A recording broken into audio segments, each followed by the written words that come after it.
क्या आपको पता है, एक ऐसा महाद्वीप जहां जाने से लोग डरते हैं, वहां जाने की कोशिश हर कोई नहीं कर पाता। दरअसल हम बात कर रहे हैं नॉर्थ सेंटिनल आइलैंड की। ये आइलैंड अंडमान एंड निकोबार का एक हिस्सा है। यहाँ रहने वाले लोगों को नॉर्थ सेंटिनलीज कहा जाता है। माना जाता है कि 60,000 सालों से ये लोग यहाँ रहते हैं। इन्हें बाहरी दुनिया के बारे में कुछ नहीं पता। 2 अगस्त 1981 की आधी रात की बात है। प्रिमरोज नाम का एक मालवाहक जहाज मुर्गी का चारा लेकर बांग्लादेश से ऑस्ट्रेलिया के बीच में सफर कर रहा था। खराब मौसम और कुछ कंफ्यूजन के चलते जहाज भटक गया और सुबह पता चला कि ये एक चट्टान से जा टकराया है। सूखी जमीन देखकर जहाज के कैप्टन को हिम्मत मिली। सामने बड़ा सा टापू था, वहाँ मीलों लंबा बीच था। जहाज टापू के नजदीक था, लेकिन समंदर में काफी हलचल थी, इसलिए लाइफ बोट को उतारना मुश्किल हो रहा था। क्योंकि जहाज के डूबने जैसा खतरा अब नहीं था, तो कैप्टन ने फैसला किया कि जहाज पर रुककर ही मदद का इंतजार किया जाएगा। कुछ दिन गुजारने के बाद शिप के एक लड़के को टापू के जंगलों में से कुछ लोग बाहर आते हुए दिखे। दिखने में वे लोग घुंघराले बालों वाले थे और बिना कपड़ों के थे। उन लोगों के हाथों में धनुष बाण और भाले जैसा कुछ था और वो लोग जहाज को निशाना लगाए हुए थे। तेज हवा के कारण उनका तीर जहाज में लग रहा था। जहाज के काफी बड़ा होने की वजह से वो लोग चढ़ नहीं पा रहे थे।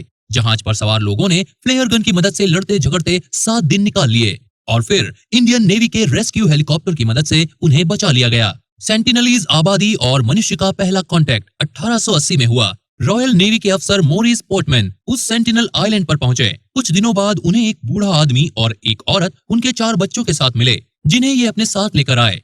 आदमी और औरत कुछ ही दिनों में मर गए और बच्चों की तबीयत खराब होने लगी। इसी वजह से पोर्टमैन ने उन्हें वापस अपने द्वीप पर छोड़ दिया। इसके बाद कभी अंग्रेजों की तरफ से आइलैंड से कांटेक्ट करने की कोई कोशिश नहीं की गई। 1967 में त्रिलोकनाथ पंडित इस आइलैंड तक पहुंचे।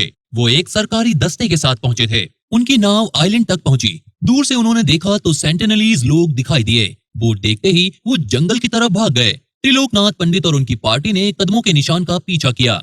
उन्हें जंगल में 18 झोपड़ियां दिखाई दी। पहली बार इन लोगों के बारे में कुछ पता चल रहा था। वहाँ लकड़ियों से बनाई गई झोपड़ियां और बर्तन थे।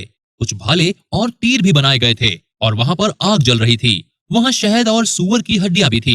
इन लोगों की किसी आदिवासी से मुलाकात तो नहीं हुई, लेकिन ये लोग कुछ मेटल के बर्तन और नारियल छोड़कर आ गए। इसके बाद 70 और 80 के दशक में इनसे 47 लोगों ने कांटेक्ट करने की कोशिश की। गिफ्ट्स लेने के लिए भी कई सेंटिनलीज लोग तैयार थे, लेकिन वहाँ ज्यादा नजदीक पहुँचने की कोशिश के बदले में तीर चल रहे थे। सेंटिनलीज लोगों से एकमात्र कांटेक्ट सन 1991 में हुआ। इस टीम में त्रिलोकनाथ पंडित और साथ में मधुमाला चट्टोपाध्याय की टीम पहुंची थी।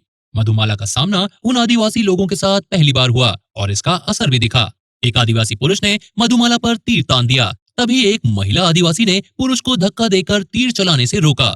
इस दौरान टीम की तरफ से पानी में बहाकर पहले नारियल दिए गए। फिर उसके बाद कुछ सेंटिनलीज लोग हाथों से भी नारियल लेने के लिए तैयार हो गए। इसके बाद भी काफी बार सेंटिनलीज लोगों से कांटेक्ट करने की कोशिश की गई, लेकिन सरकार ने 1996 में पूरी तरीके से प्रतिबंध लगा दिया। इस आइलैंड के 5 मील के रेडियस के भीतर रिस्ट्रिक्टेड एरिया घोषित कर दिया गया, ताकि भूलकर भी कोई इस आइलैंड के करीब न जा पाए। 2006 में कुछ मछुआरे यहाँ पर केकड़े पकड़ने के लिए गए थे। 3 दिन बाद इनकी लाश बीच पर दिखाई दी। उन्हें बांस से लटकाकर बीच पर खड़ा कर दिया गया था। लाश वापस ले जाने की कोशिश करने पर आदिवासियों ने उन पर भी हमला किया। सेंटिनलीज लोगों से कांटेक्ट करना मना है, इसलिए भारत सरकार का कोई भी नियम यहाँ लागू नहीं होता। मतलब इस इलाके में गए और मारे गए तो जिम्मेदारी आपकी खुद की होगी। सेंटिनलीज लोग आखिरी बार खबरों में आए थे 2018 में। एक ईसाई मिशनरी ने यहाँ आकर सेंटिनलीज लोगों से मिलने की कोशिश की। जॉन एलन चाउ नाम का एक अमेरिकन नागरिक गैर कानूनी रूप से यहाँ आ पहुंचा। उसे पूरी उम्मीद थी कि वो ईश्वर का वचन इन लोगों तक पहुंचा देगा। 15 नवंबर को चाउ आइलैंड पर पहुंचा। 2 बार उसने गिफ्ट देने और गीत गाकर उनसे कांटेक्ट करने की कोशिश की, लेकिन चाउ के खत के अनुसार आदिवासी या तो जोर जोर से चिल्ला रहे थे या हंस रहे थे। 17 नवंबर को आखिरी बार चाउ वहां पर पहुंचा और वहीं रुका। उसने बोट वाले से वापस लौट जाने को कहा। उस बोट वाले ने बताया कि उसने जॉन एलन चाउ को घसीटते हुए ले जाते देखा। अगले दिन उसकी लाश बीच पर लटकी हुई दिखी। बॉडी को वापस ले जाने की कोशिश जो कोई करता, उस पर तीर से स्वागत किया जाता।